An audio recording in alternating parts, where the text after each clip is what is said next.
This is the Tri-State Time Machine. Each week, your host, Vanessa Hankins, and her guests share memories and stories about the past, the present, and the future of the Tri-State area. That's West Virginia, Kentucky, and the Ohio areas. If you used to live here, or you currently live here, you're going to catch yourself saying out loud, "Wow, I remember that." Now, here's Vanessa. Hey guys, it's Vanessa, and this is the Tri-State Time Machine. And I've been teasing you, but our secret guest, I announced it this morning. We've got Jim Thornton in the room. Jim, how are you? I'm great, Vanessa. How are you? I'm wonderful. Ladies and gentlemen, it's Vanessa. I love the Tri-State Time Machine, and thank you. I saw you on Facebook. You posted a bunch of stuff, and people were like digging it. Yes, they were loving it. Yes, it's so exciting. I love the support that we get from our community. Our listeners are top notch. I think we don't have a whole lot of time with you, so we're going to jump right in. And the question that I'm sure you get asked all the time, when did you know that you had the voice for radio?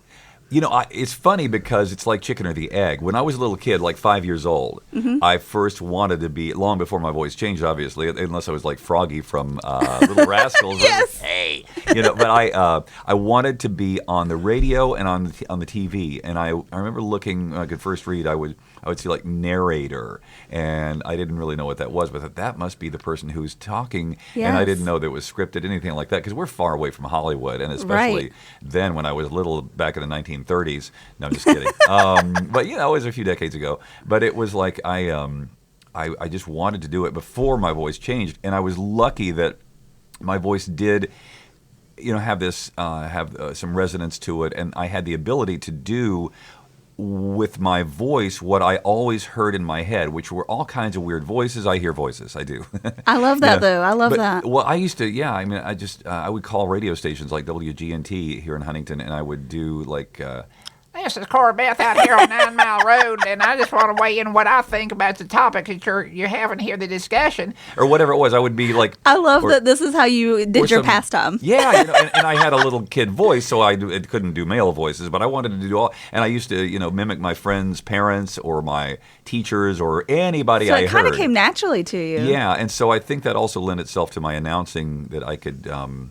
I don't know, although that just plugs into a naturally happy part of me. Yeah. You know what I mean? When I'm reading like the prizes or whatever, I really am so genuinely happy for people. Yeah, so, I love that. That was a long, convoluted answer. So what was your first on-air job like? Was that at WMUL? It was. Okay, I thought I seen that on Facebook, but I wasn't sure. Yeah. I posted something there where I just went back there yesterday, and it was the same studio. I was thinking they might have changed it because nobody really knew. Is it the same studio? And people didn't know because those people were mostly just, they moved on. Right. But it was exactly the same room, and I think the same rack where I had. Then it was carts, what we call carts, which are. It's a short for cartridge, I think, but it's like the size of an 8-track tape, if you know what that's like. Yes, I do. Slide it in, and it re-cues itself. So you put songs on there, commercials, sound effects, whatever. It was the industry standard for decades and decades. I guess for decades and decades. Anyway, it was still being used some when I was starting out in the 90s, like late 80s, early 90s, I guess. But otherwise it was the same room. Same window that I used to look through, like I would turn on the TV because it was a classroom, I think, on the other side. It was dark. It was Saturday morning. Yeah. But I would turn on like cartoons on Saturday morning and watch that while I played the music. Oh, yeah. It's like a music video, It was the MTV generation. So, yeah. Did you see, has nothing here nor there, they are bringing MTV music television to an end. They're going to stop doing, because I guess on certain, cable networks, you can buy the top tier where you get nothing but music television videos. Yeah. They're not doing that anymore. It's coming to an end. Well, they haven't really done videos for years, though, on MTV, right? That's what I thought, but I was like, well, I guess this is the end of a era, because I remember going home after school, and of course this was in the 90s, and before track practice, I would have a grilled cheese or a ham and cheese sandwich and a fudge round, and then I would go back to track practice, but I would watch TRL, which was my age group's version of getting the music videos. Yeah. And I'm like, it's so sad that that's coming to an end. That is. And so you were still, and I'm from the 80s, so we were doing that, same kind of thing. Yeah. That was really when they were really actually doing it. And then 5 minutes later, they, like you say, they changed and were doing, I was on a show on MTV, one or two, whatever, MTV, this is 20 years ago or 18 years ago, called Celebrity Deathmatch, where I was yes. Johnny Gomez, one of the 2 ringside announcers. Hello, everyone. Good night and good fight. Oh, and, that's exciting. I remember that. Yeah, it was a lot of fun. I love that show. But anyway, I just mentioned that. It was probably a little too gory for my age at the time, but I loved it. My son was like 10 or something, and or younger, but so I had to let him watch it in very limited quantity.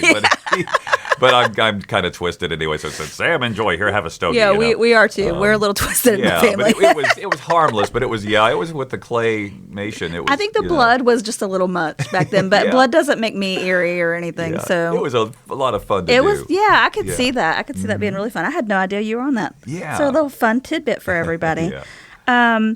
So how do you keep your voice healthy after years of working in broadcasting? Because you see a lot of artists, after using their voice and straining it, that it takes its toll. But your voice sounds amazing still. Well, thank you, and that's saying a lot. I appreciate that because I feel like I'm Mr. Ed. I'm a little hoarse, or I'm a little bit rough because I've been using it quite a bit. The only things that I try not to do is like when music around me is loud, and I like at a bar or not that I go to a lot of bars, but I mean or whatever, or like out at a restaurant or whatever. Yeah. And I have to kind of shout to be heard. You know what I mean? Where right. you're feeling that sort of strain. Yes. That's the time that you want to cut back and just kind Reel of it in. find the door and leave. Yes. I can't stand doing that because it makes your voice raspy. Or if I sing too much, and I love to sing, but all the rock and roll songs that I love to sing, like I was always a huge Elton John fan, talking about people whose voices radically changed, at a certain point. Yes. Was Elton John, but that early stuff where he'd hit the falsettos and stuff I love, but I can't do too much of that kind of stuff. And all the rock and roll songs, I mean, that you can think of, there are always these guys with these high songs. I think, daggone.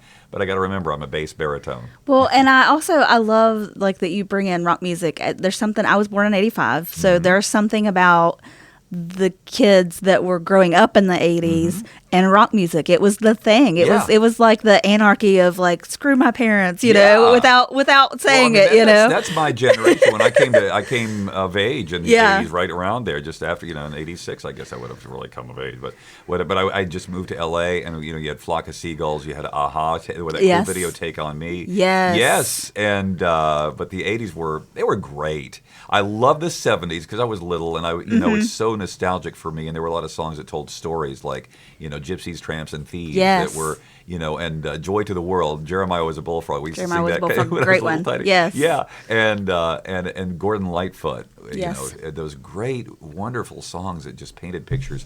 But the 80s were there was a lot of fun to them. I think a lot of weird stuff, goofy stuff, and some of it was a little cartoonish. Like Billy Idol and right. those guys. But like you said, they told a story, and like I still love that. Still today. That's why I think I'm so sad about the MTV thing. I'm like, what do you mean there's going to be a whole generation of kids that don't know about music videos? Like, because people really don't make them anymore. Right. They really don't. I think, and I listen to all kinds of music, but someone that comes to mind that like is currently making music videos is Tyler Childers, and I love that where he's like a folk singer in a way, his tell a story. His videos always tell a story, and without the music, you can get in with the story and follow along, and I think that's awesome. I do too. So if that's the standard for what kids are getting nowadays, I mean, I guess it's okay. Yeah, there's a lot of great music out there that's there new really stuff all the time, and you forget that. I remember I got away from it kind of, during the, I guess, 2000s or whatever. But then I started anchoring news radio in LA, and we would cover the Grammys. And I no longer felt like I was just getting old and whatever and out of touch because, boy, some of the songs were just so beautiful and are still. And there's room for artistry, and there's also room for when I was a kid, they started getting away from real instruments, and I mean that long ago. You had I think of like Captain and Tennille popping in my head for some reason. Yes. And with the synthesizers and the Moog machines and stuff like that, and the synthesized drums and all that garbage. Now there's still some AI, and I know there's that's what I was gonna say. AI is really.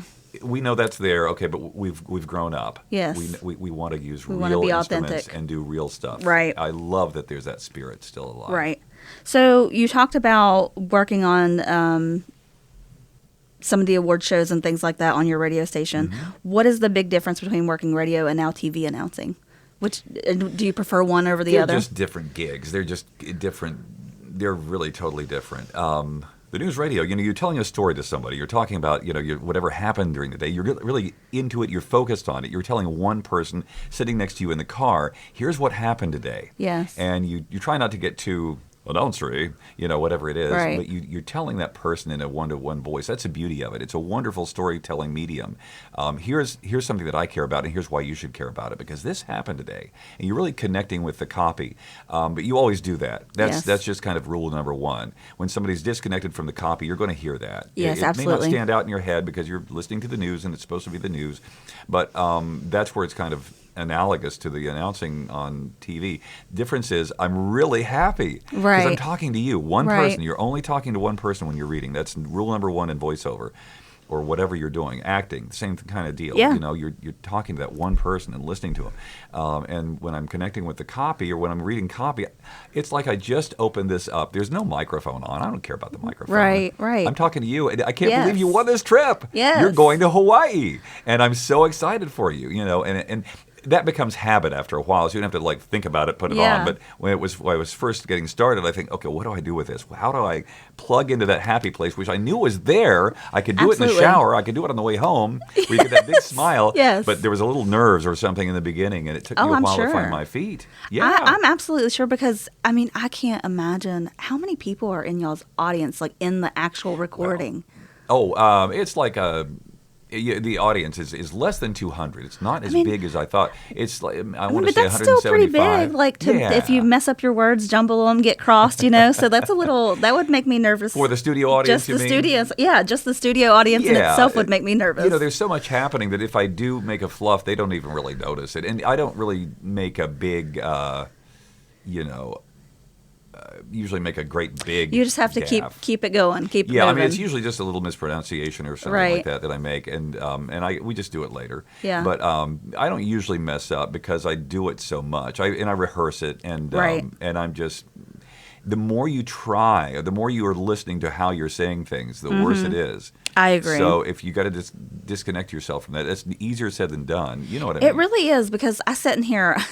I've been trying to re-record our 100th episode. I sat in here and recorded, 5-6 times because I kept saying the word Mara wrong. And I'm like, why am I saying this wrong? I actually know Amara. I know the name. It's regular to me. It's normal. It's, but I kept messing it up. And I don't know what I was doing wrong. But every time I would get to it, and I'm just like, for Pete's sake, I was like, I am done with this. I'm changing her name in this story. Because I do for Halloween or for spooky season, I do some Halloween stories. And she was one of the characters in the story. So I just changed her name. And then I was like, okay, I don't know why I couldn't get past Mara. Vanessa, but we I just all couldn't. have that happen. Yes.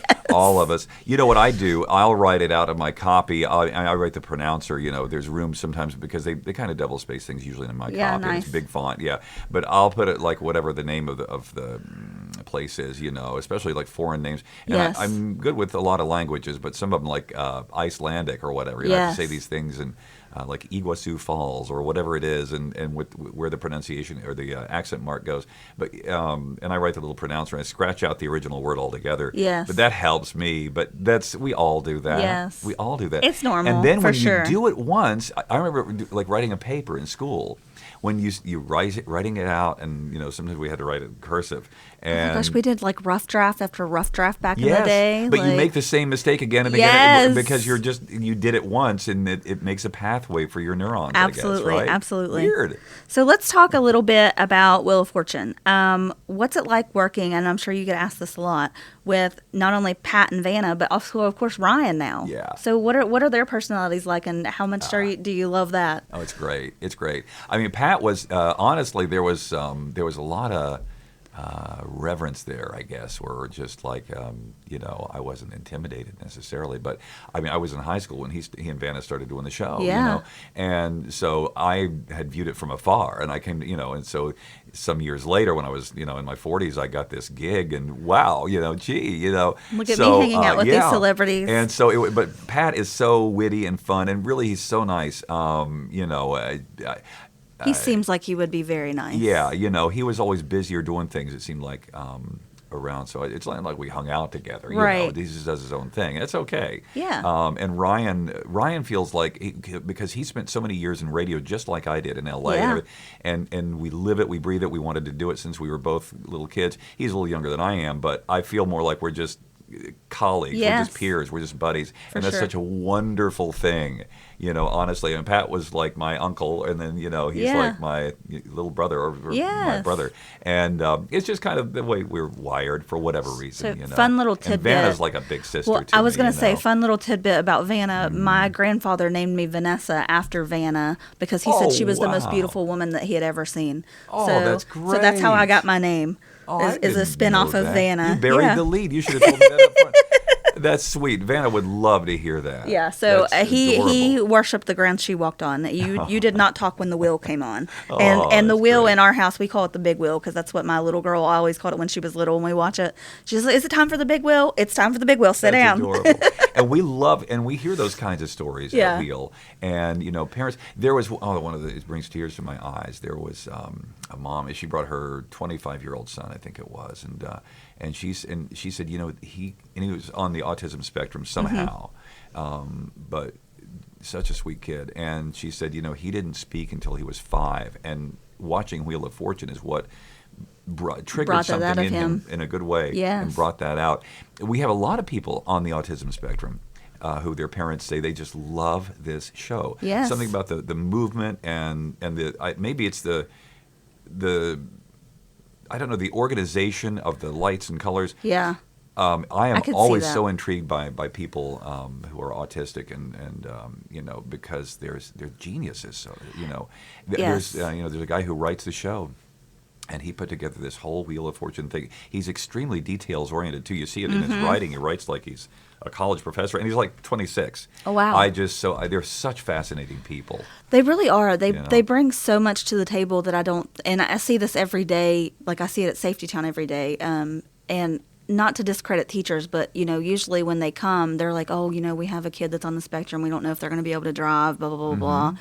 And I'm like, you know, you are really greatly giving them like this underhanded smack in the face. Right, you know, yeah. I'm like, because you don't Don't realize limit what them. they're capable Yeah, of. yeah. And usually they do better than they're- the kids who are not on the spectrum they'll- because you know. they're so tuned in with like video games and direction and rules that they're right there in it. And they're so varied. They're so different one from the other. I went to school with Joe Sullivan. Now, Joe Sullivan, you know who I'm talking about? do, yes. Yeah.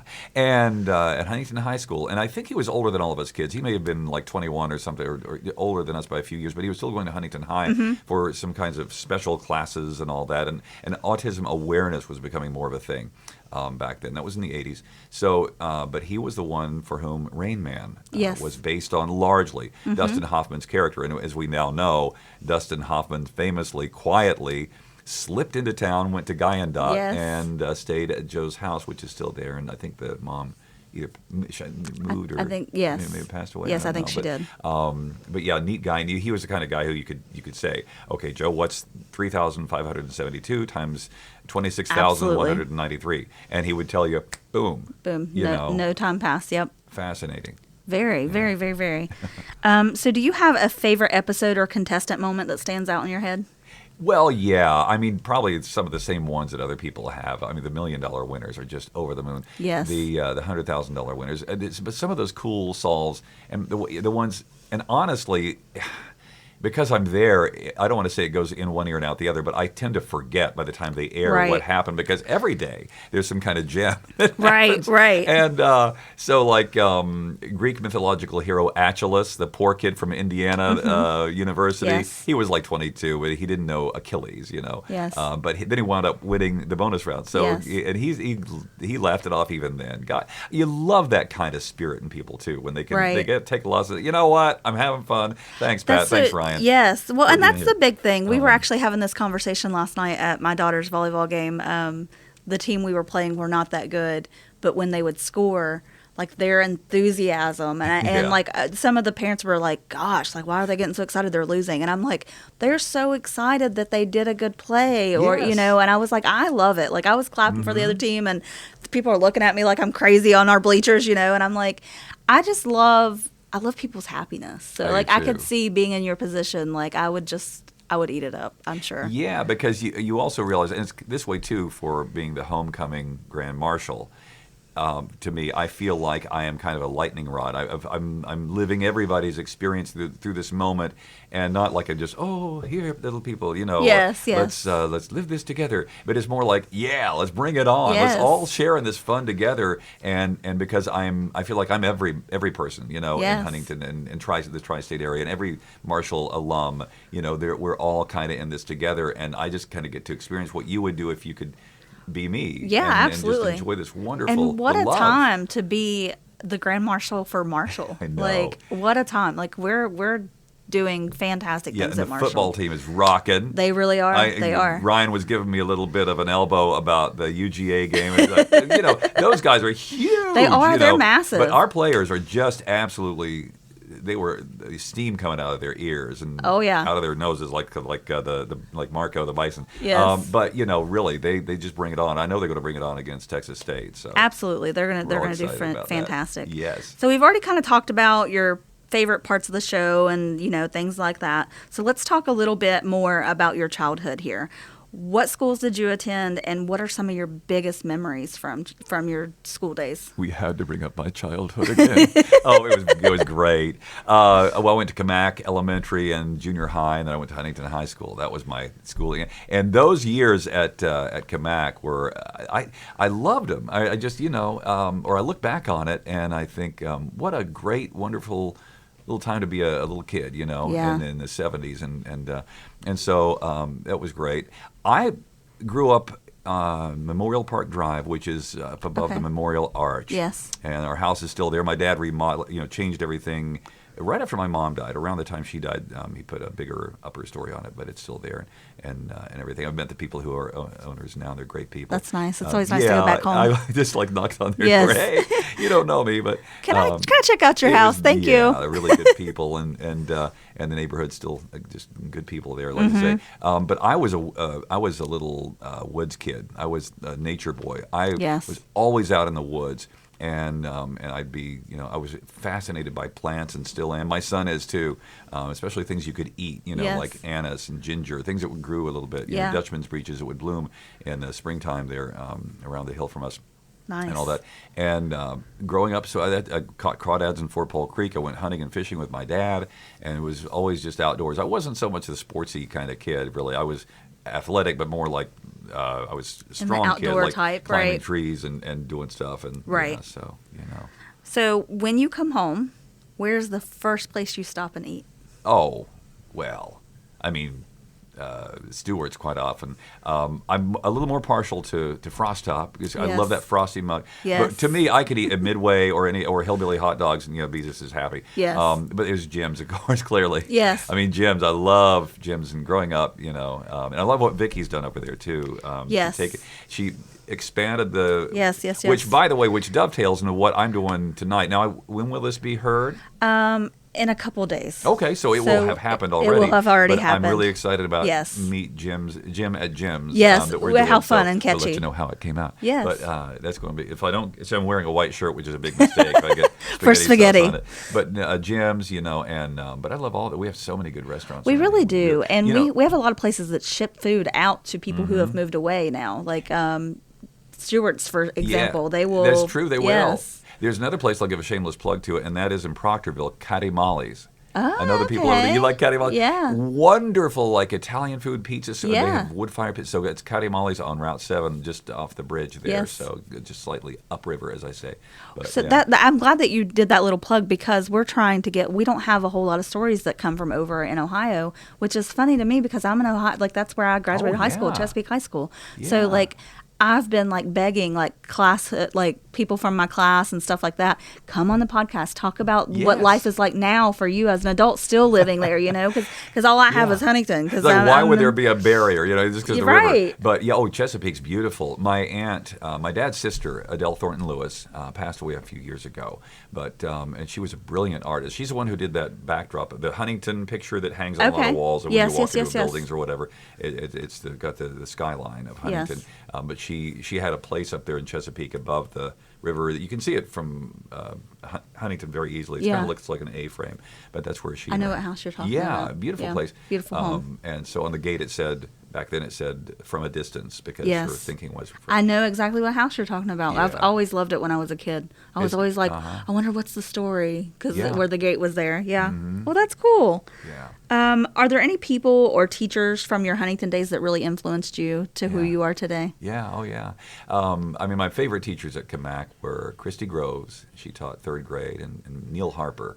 And I'd love to hook up with him again. 6th grade, Neil Harper. But they were all great. And in junior high, gosh, I remember Mrs. Rutherford. She was great. She taught the talented and gifted. I was one of those little select group. Which yes, and we I did. thought I did that tag name. too. I felt like embarrassed because I thought that name is awfully off-putting. Everybody's talented and gifted, but they put us in there, which was great. She was, and then Mrs. Merritt, Lois Merritt, who just passed away at 91 or 92. Wow, what a life! She was a doll, and she's the sister of Bob Smith, the world famous Bob Smith, who is the anchor that I worked when I worked at WOWK. He was anchoring the news there, and I was like, 18, 19, and I was like so starstruck working with him. Oh yeah, I could see that. But anyway, that's but yeah, those are some of the teachers, but they were, there were some better than others. Absolutely. I think that's in everyone's life. Don't you think and so? I don't know what it is about 6th grade, but those teachers leave a lasting impact. I think it's like a turning age for you. Right. That you're really becoming who you're going to start to be in adulthood. Exactly. So, because that's my favorite teacher was in 6th grade, Mr. Pemberton. So, shout out to Mr. Pemberton. He's fantastic. Yeah. He was a great human. He I hated it because a lot of kids like to give him crap because he was a war hero. So like loud noises and stuff would kind of trigger. Oh, wow. Vietnam? Yeah, I'm not sure. He didn't really talk about it. Yeah, that sure really wasn't like his thing. PTSD so, from Vietnam. Wow. But at that time, years ago, it wasn't. People weren't worried about men's mental health and things like that, like they are nowadays, Right. So people would always do firecrackers and stuff in the hallway outside of his room and stuff like that. And I'm like, wow. I never understood how people could be so cruel to the kindest human that I'd ever met in my life. And I struggled with math, which was funny because I was in tag, but math was not I did great as far as a grade card went, but in my head, I struggled because I wanted to do more and I wanted to be better, and he saw that in me and he was always fantastic. So shout out to Mr. Pemberton. Yeah, and I knew Mrs. Pemberton in Camac, I think, so maybe they were related. Maybe. Pemberton is one of those names that I think of when I hear it, I think of Huntington. Well, Adkins, you can't get her, the phone book used to be full, now they don't have phone books, but it was like half of it was Adkins. Yes. Cremines, there are certain names that I just think, boom, Hatfield, obviously. Yes, McCoy, absolutely. Absolutely. So what's something uniquely tri-state that you carry with you today? That's a interesting question. Gosh, there's so much. Probably certain memories, certain like fall time, and I think of smoke in the air. I think of molasses being made with the sorghum being crushed. Those kinds of things, and I think I would.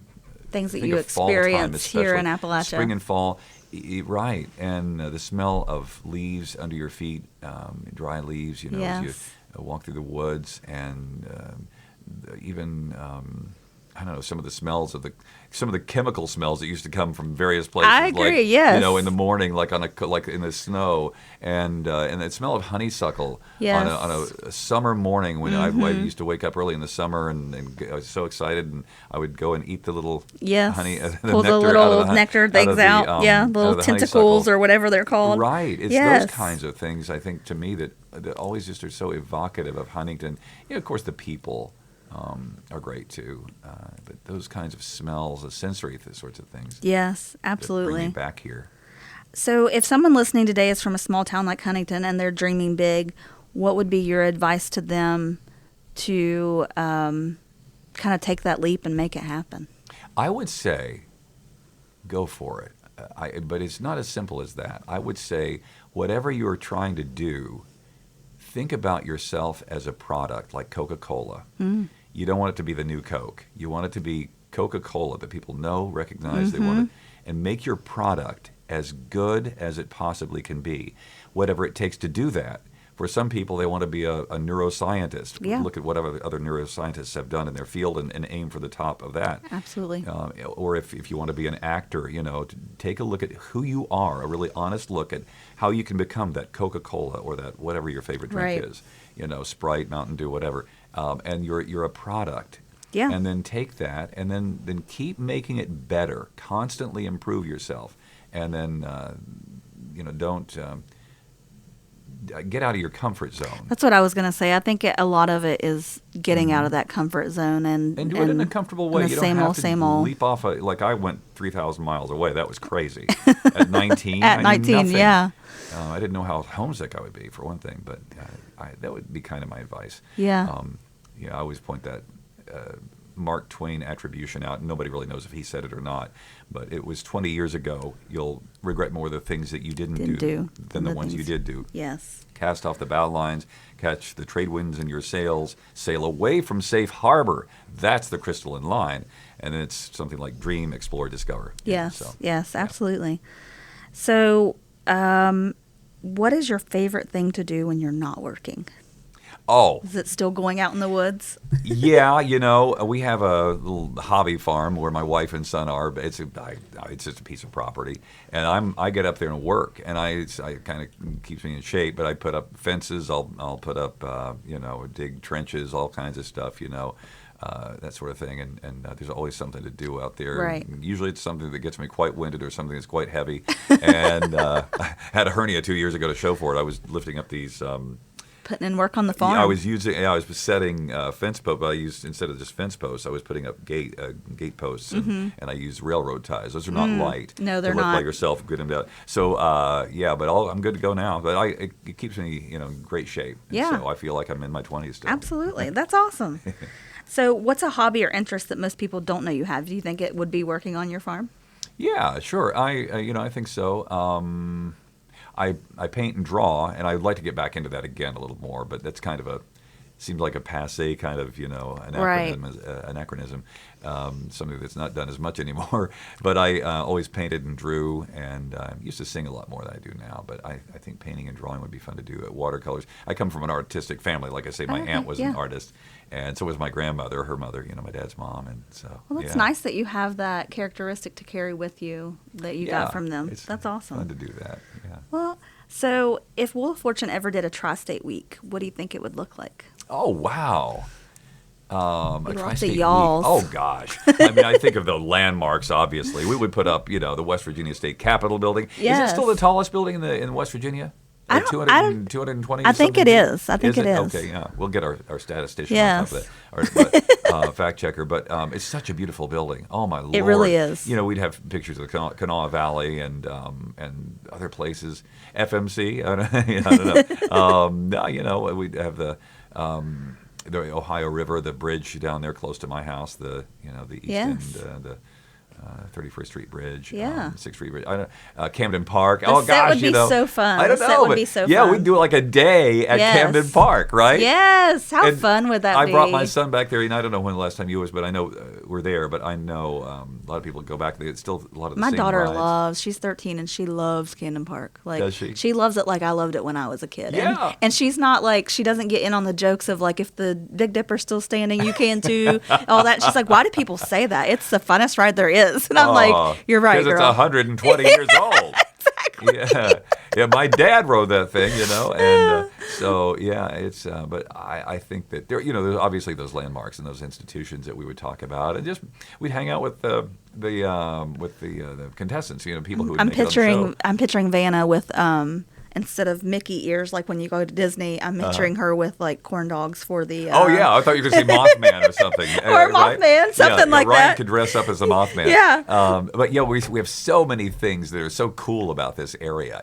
Absolutely. But we tend to get bagged for like, okay, biggest obesity rate and this and that kind of thing, or whatever it is. It's like there's a lot more to us than that. And, Right. And a lot of us, are quite. We have our teeth. Those old stereotypes. Yes, there is so many stereotypes, and no, people know we're well-rounded. I think in the world today, especially with having social media, people are seeing now more than ever that we do have our teeth. In Right, fact, yeah. we're not marrying our cousins. That, and that was happening all over the country, not just in Appalachia. Yep. The joke I That tell, was just though, the time. when the audience, like if we have somebody from West Virginia, the thing about West Virginians is, those stereotypes like we're talking about are gone. Okay, we wear shoes sometimes, but there's still moonshining that goes on. In fact, a friend of mine married a moonshiner's daughter 25 years ago, and he says, Jimmy, to this day, I love her still. Mm-hmm. I love that. Her still. See, you can kind of transplant it to other, He loves it because, yes. Yeah. I love that. That's fantastic. Yeah. So, looking back, what's been the most rewarding part of your career? Oh, gosh. I mean, in a broad sense, just getting to do what I wanted to do since I was a little boy. Yeah. I mean, wow.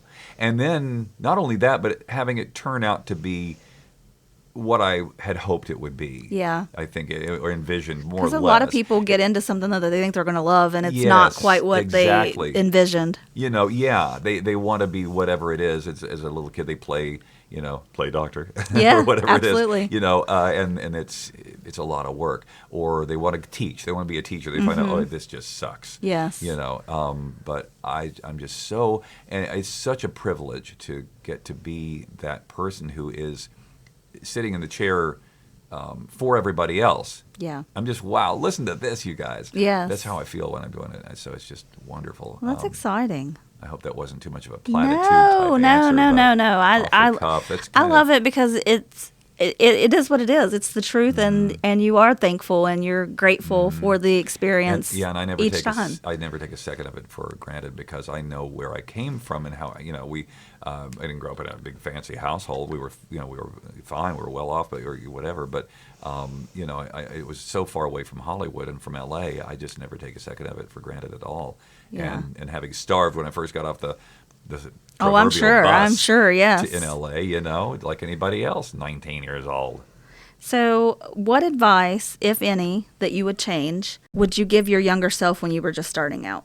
Oh, I would say take a few more chances. I was careful, and I always wanted to work real hard, but I didn't always work the best. I would one thing I would have done is not sold my car. I had a Honda Civic that my dad was nice enough to buy me just as I entered college, and then I sold it to a friend of mine before I went. Oh, I'll get another one in LA. Yeah, right. I didn't want to drive my Honda Civic across the country. I don't know if it would have made it honestly, but it would have been nice to have rather than riding the bus everywhere. Right, absolutely. LA. Oh, that was awful. It's funny. My little brother did the same thing when he moved to St. Louis. He was like, nobody drives here. I'm not going to need my car. Did he really? And as soon as he got there, he was like, oh my gosh, I wish I had my car. Yes. And bought a new one shortly after. Because suddenly you're just stuck. Yes. You're just sitting, and he was like, the buses only take you certain places and things like that. So he was in the same boat. Right. Yeah. Like having your wings clipped. Right.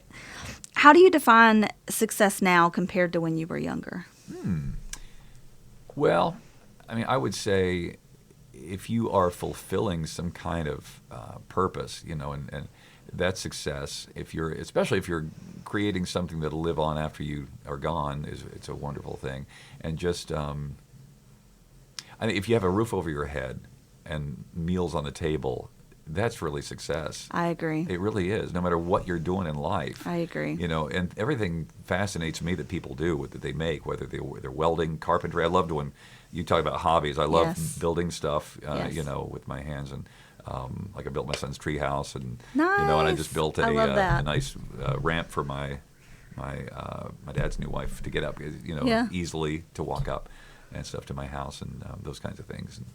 But I think those are successes too. It's nice to have something to show that with your own hands, something you've done with your own hands. Yeah, I think there's something to say about that. Step back and say, I did that. Whatever it is in the course of your day, that's a success. Right. So what do you hope that people remember the most about your work or your voice? Oh, just that